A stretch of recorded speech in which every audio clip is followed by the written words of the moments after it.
അവിടെ അങ്ങനെ സ്ഥിരം കിടക്കാൻ പറ്റുമോ സാറേ? പണ്ടൊക്കെ ഈ പരമശിവത്തിന്റെ ലോറികൾ ചീറിപ്പാഞ്ഞു വരുമ്പോ ഈ ചെക്ക് പോസ്റ്റ് പടപടാന്ന് തുറക്കാറുണ്ട്. അതൊക്കെ പണ്ടല്ലേടാ. കുറച്ച് സാധനം വണ്ടിയിലുണ്ട്, ഒന്ന് പൊക്കി തന്ന് കാശം വീട്ടിലെത്തിച്ചേക്കാന്ന്.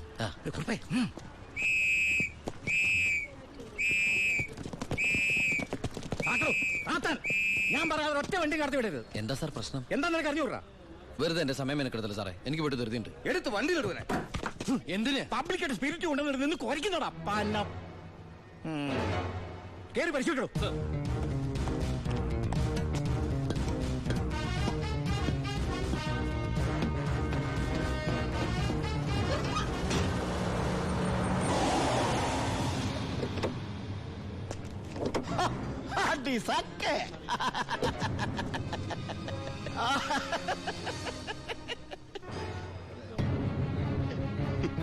എന്തായടോ സാറേ, ഇത് വെറും വെള്ള. വെള്ളോ? ഒന്നുകൂടെ ഒന്ന് മണത്ത് നോക്കണോ? എങ്ങനെ മണത്ത് നോക്കിയാൽ ഇത് വെറും വെള്ള. പ്ലാച്ചിമടയിൽ എന്തൊരു വരൾച്ച സാറേ. ഞാൻ അങ്ങോട്ടേക്ക് കുടിവെള്ളം കൊണ്ടുപോകുന്നതാ. പച്ചവെള്ളം വിറ്റിട്ടെങ്കിലും നമ്മൾ ജീവിച്ച് പൊക്കോട്ടെ സാറേ. അല്ല സാറേ, കുടിവെള്ളം കൊണ്ടുപോകുന്ന അറസ്റ്റ് ചെയ്യാൻ മാത്രമുള്ള കുറ്റമാണോ? അല്ല, നമ്മളോട് കുറച്ചാളില്ലാത്തോണ്ട് നിയമം മാറിയതൊന്നും അറിഞ്ഞില്ല. പോരാത്തതിന് ഇന്നത്തെ പത്രം വായിച്ചിട്ട് 5-6 ദിവസമായി സാറേ. നിന്ന് ചിലക്കാതെ വണ്ടി എടുത്തോണ്ട് പോടാ. അല്ല സാറേ, സാർ എന്നെ പണ്ട് ഒരുപാട് സാറേന്ന് വിളിച്ചിട്ടുള്ളല്ലേ, എന്റെ കയ്യിൽ നിന്ന് ഒരുപാട് കാശ് വാങ്ങിച്ചിട്ടുള്ളല്ലേ.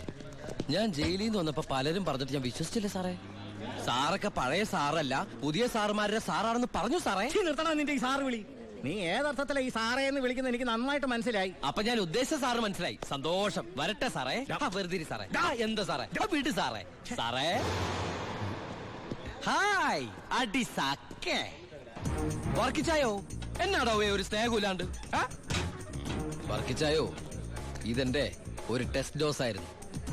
ഇപ്പൊ എനിക്കൊരു കാര്യം മനസ്സിലായി. വാളയാർ ചെക്ക് പോസ്റ്റ് വഴി ഇനി പരമശിവത്തിന് സ്പിരിറ്റ് നടത്താൻ പറ്റില്ല എന്ന് വെച്ച് നമുക്ക് നമ്മുടെ തൊഴിൽ നിർത്താൻ പറ്റണോ? വർക്കിച്ചായോ, ദേ എന്റെ ലോഡുകൾ 24 മണിക്കൂറിനുള്ളിൽ ഈ വാളയാർ ചെക്ക് പോസ്റ്റ് വഴി ഞാൻ കടത്തിയിരിക്കും. താൻ ആണാണെങ്കിൽ തടയടോ. ചേട്ടായി, ഇന്ന് അവന്റെ ലോഡുകൾ കേരളത്തിലെത്തിയാൽ പിന്നെ നമ്മൾ ഗോപി വരച്ചാ മതി. ഞാൻ ജീവിച്ചിരിപ്പുണ്ടെങ്കിൽ അവന്റെ ഒരു പുണ്ണാക്കം കടന്നു പോകില്ല. നീ ആ ചെക്ക് പോസ്റ്റിലേക്ക് വിളിക്കടാ. Hello, Walayar check post. ഇത് ഞാനാടവേ. എന്താ വർക്കിച്ചേ? അവനുണ്ടല്ലോ ആ പരമശിവം, വീണ്ടും ഒരു അംഗത്തിനുള്ള പുറപ്പാടില്ല. നീ ഒരു പേനയും പേപ്പറും കൊടുത്തേ. എന്നിട്ട് എന്റെ വണ്ടികളുടെ നമ്പറൊക്കെ ഒന്ന് കുറിച്ചെടുത്തോ. ഈ നമ്പർ ഒഴികെ മറ്റേത് വണ്ടി വന്നാലും പിടിച്ചോണം. ഇതെന്റെ ഒരു വാശിയുടെ പ്രശ്നമാണ്. ആദ്യം ഞാൻ ഏറ്റു വർക്കിച്ചേ. പറഞ്ഞു വിടറാ നമ്മുടെ വണ്ടിയുടെ നമ്പറൊക്കെ. നോട്ട് ചെയ്തോ. TN4 2255. TN4 2255. 2255 അല്ലേ? ഓക്കെ. KL9 3663. ഇതുപോലെ നമ്മുടെ 3 വണ്ടികളുടെയും ഫ്രണ്ടിലും ബാക്കിലും സൈഡിലും ഒക്കെ നമ്പറുകൾ ചേഞ്ച് ചെയ്യണം. അതിനുശേഷം ആദ്യം ചെക്ക് പോസ്റ്റ് കിടക്കേണ്ടത് നമ്മുടെ ഈ 3 ലോറികളായിരിക്കണം. ആദ്യത്തെ വണ്ടിയിലെ കിളിയായിട്ട് നീ ഉണ്ടാവണം. ആര് ചോദിച്ചാലും ചിന്നാടന്റെ ലോഡാന്ന് പറഞ്ഞാൽ മതി.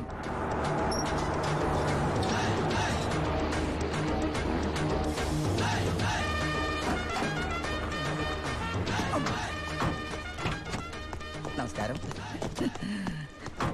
ചിന്നാടൻ മുതലാളിയുടെ ലോറികളാ, 3 ലോഡുണ്ട്. എന്താണ് വണ്ടിയില്? പെട്രോളാ? അല്ല, ഡീസലാ. കുറുപ്പേ സർ, ചിന്നാടന്മാരുടെ ലോറികളാ. ആ നമ്പരല്ല ഒന്ന് ചെക്ക് ചെയ്തേ.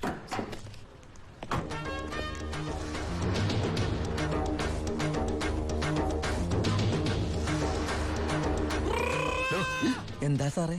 എന്താടോ കോഡ്? കാലാപ്പാനി, ചിന്നാടന്റെ കാലാപ്പാനി. എല്ലാം ഓക്കെയാണ് സർ. ശരി ശരി. എന്റെ കന്നി ലോഡാണ് സാർ, അനുഗ്രഹിക്കണം. ഒന്ന് പോക്കിക്കോ. വണ്ടി പോട്ടെ, എടുത്തോ. വിട്ടോ.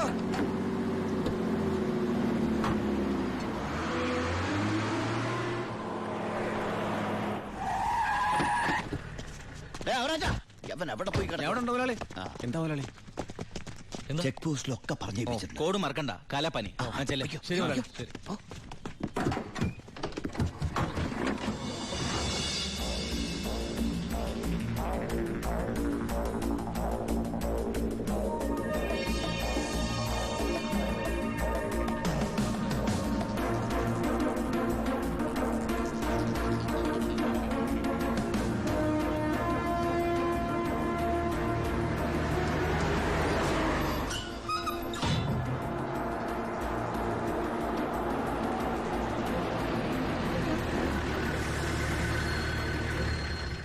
നമസ്കാരം സാറേ. നീ എന്നെ സാറിന് വിളിക്കരുത്. സോറി സാറേ. അയ്യാ ഒന്ന് പൊക്കി തരണേ. പൊക്കി തരാവടാ.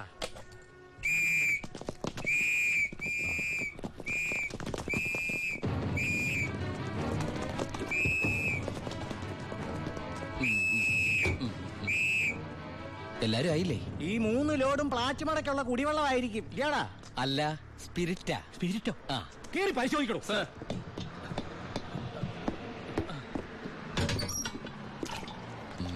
അമ്മയ്ക്കൊക്കെ സുഖമല്ലേ സാറേ?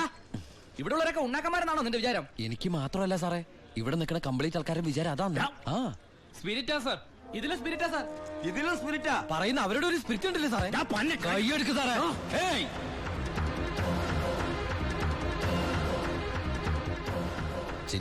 ചിന്നാടന്റെ ലോറിയിൽ സ്പിരിറ്റ് കടത്തുന്നതിന് എന്റെ മെക്കട്ടങ്ങനെ കേറിയണ്ടല്ലോ.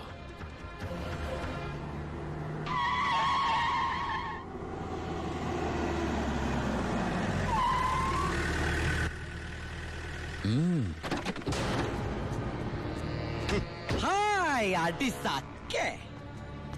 എവിടെയായിരുന്നു ഔവേ? വണ്ടിയുടെ മുമ്പിലല്ലോ എസ്കോട്ട് വരുന്നത്. ഇവരെന്നെ സംശയിച്ചില്ലയോ? നീ വടാ അവിടുന്ന്.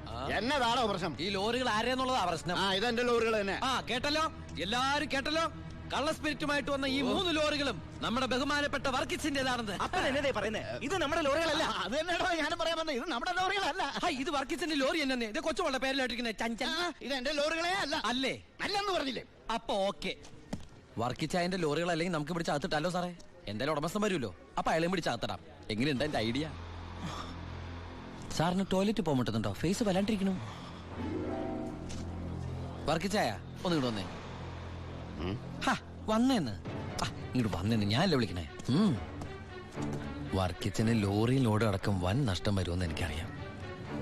വർക്കിച്ചന്റെ വണ്ടികളുടെ നമ്പർ ഉപയോഗിച്ച് എന്റെ ലോറികള് 1 മണിക്കൂർ മുമ്പ് പാലക്കാട് അതിർത്തി കടന്നു. ഇനി മഷിയിട്ട് നോക്കിയാലും കിട്ടില്ല.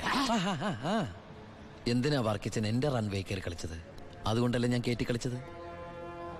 ഇനി എന്റെ റൺവേ കയറി കളിച്ച ഇതൊരു സാമ്പിൾ വെടിക്കട്ട. തൃശൂർ പൂരം കാണാൻ പോകുന്നേ ഉള്ളൂ. വരട്ടടവേ. അടി സക്കേ. ഒന്ന് തള്ളിക്കേ. ദേ അയാളെ വിളി. സാറേ ഒന്ന് പൊക്കിക്കേ.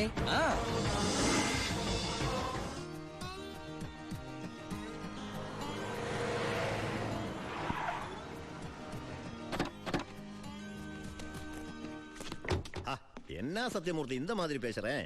அந்த சின்னாடன் ராஸ்கல்ஸ் கொடுക്കുന്നതിലും ஜாஸ்தி நான் கொடுக்குறேன். ഓ ശരി ശരി, നേരി പാക്കറേൻ. എന്താ ഭായി സത്യമൂർത്തിയുടെ പ്രശ്നം? പ്രശ്നം ആ ചിന്നാടന്മാര് തന്നെ. നമുക്ക് ലോഡ് തരായിരിക്കും അവന്മാർ പല രീതിയിൽ ശ്രമിക്കുക. എങ്കിൽ പിന്നെ റാവുന്റെ അടുത്ത് സാധനം എടുത്തൂടെ? അപ്പാ, ഞാനും അത് എത്ര തവണ അപ്പനോട് പറഞ്ഞതാ. അത് വേണ്ട. ആ സ്പിരിറ്റ് ഉപയോഗിക്കാൻ കൊള്ളില്ല. അത് സെക്കൻഡ് ക്വാളിറ്റിയാ. അതെ, ഈ ബിസിനസ് നമുക്ക് മോക്ഷം കിട്ടാനേ നടത്തണമെന്നല്ലോ. അങ്ങനെ പറയരുത് ജോണി. ചെയ്യുന്നത് സ്പിരിറ്റ് കച്ചവടാണെങ്കിലും അതിലുണ്ട് ഒരു നേരുന്നറിയും. ഇന്നേ വരെ നമ്മുടെ സ്പിരിറ്റ് ഉപയോഗിച്ചിട്ട് ആർക്കൊന്നും സംഭവിച്ചിട്ടില്ല. ആ വിശ്വാസം നശിപ്പിക്കരുത്. എന്ന് വെച്ചാ സത്യമൂർത്തിയുടെ ധോണി, നീ ഇതിൽ ഇടപെടണ്ട. ഓ ശിവ, അവനൊന്നും അറിയില്ല, വിട്ടുകള. ഞാന് സത്യമൂർത്തി ഒന്ന് കണ്ടിട്ട് വരാം. ആ ശിവ, നിനക്കൊരു കത്തുണ്ടായിരുന്നു ദുബായിന്ന്.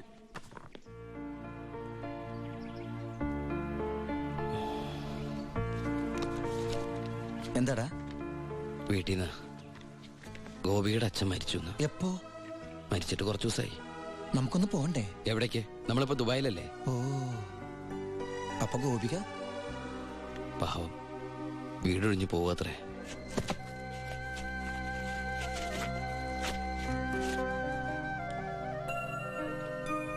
എന്നാ ഞങ്ങള് നാട്ടിലെ വീട്ടിലാരും ഇല്ലാത്ത സ്ഥിതിക്ക് മോളെ ദിവാകരന്റെ വീട്ടിൽ തന്നെ ആയിരിക്കും താമസിപ്പിക്കുക അല്ലേ? അതിൽ ചെറിയൊരു പ്രശ്നമുണ്ട്. കല്യാണം തുടങ്ങി ഇവളുടെ ബാധ്യത മൊത്തം എൻ്റെ തലയിലാകുമോന്ന് വൈഫിനൊരു പേടി. 1-2 വട്ടം സൂചിപ്പിക്കുകയും ചെയ്ത്. അതുകൊണ്ട് ഇലയ്ക്കും മുള്ളിനും കേടില്ലാതെ ഞാനൊന്ന് തീരുമാനിച്ചു. തൽക്കാലം ഗോപി ഒരു ഹോസ്റ്റലിലാക്കുക. അവിടെ അടുത്തൊരു തുണിക്കടയിൽ ജോലിയും ശരിയാക്കിയിട്ടുണ്ട്. ഇനിയിപ്പോ ആരെ ആശ്രയിക്കാതെ ഇവൾക്ക് ജീവിക്കാൻ കഴിയല്ലോ. വൈകി അവിടെ എത്താൻ രാത്രിയാവും.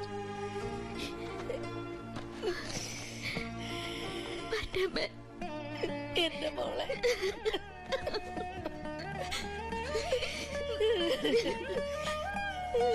നിന്നെ ഹോസ്റ്റലിൽ നിർത്താനും തുണിക്കട പണിയെടുക്കാനും ഒന്നും ഞാൻ സമ്മതിക്കില്ല. ഞാൻ എന്റെ ഉണ്ണിക്ക് വേണ്ടി ആലോചിച്ചുറപ്പിച്ച പെണ്ണാ ഇവള്. അവൻ ദുബായിൽ നിന്ന് വന്നാൽ ഉടനെ ഇവരുടെ കല്യാണം നടക്കും. 10 ദിവസം മുമ്പ് ഇവൾ ഈ വീട്ടിലേക്ക് കയറിയെന്ന് വിചാരിച്ച് ഒന്നും സംഭവിക്കാൻ പോണില്ല. ഗോപികയെ ഞാൻ എന്റെ അമ്പിളിയെ പോലെ നോക്കിക്കൊള്ളാം. അവളെ എനിക്ക് തന്നൂടെ? ഈ നല്ല മനസ്സിനെ നിങ്ങളൊക്കെ ദൈവം അനുഗ്രഹിക്കട്ടെ.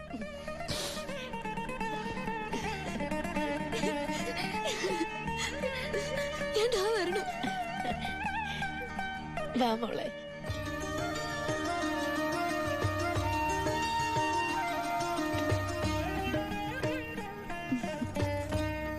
വലതുകാല് വെച്ച് കയറിക്കോ മോളെ.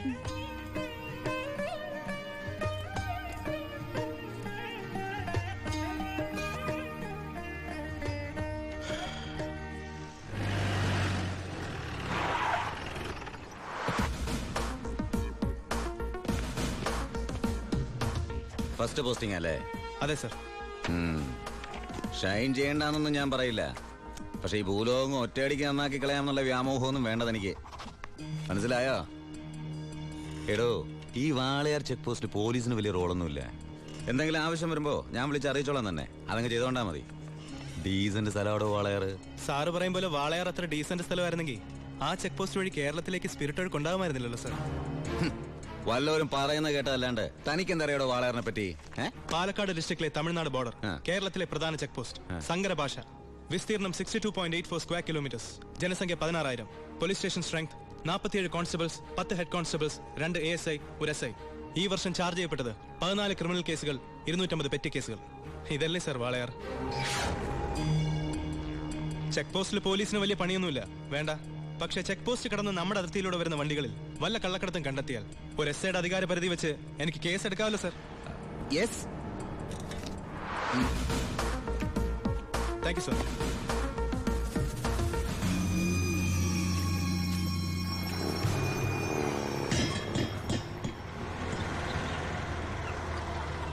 കയ്യിൽ ഒതുങ്ങോടാ, ചേട്ടൻ പോയി കൊടുത്തു.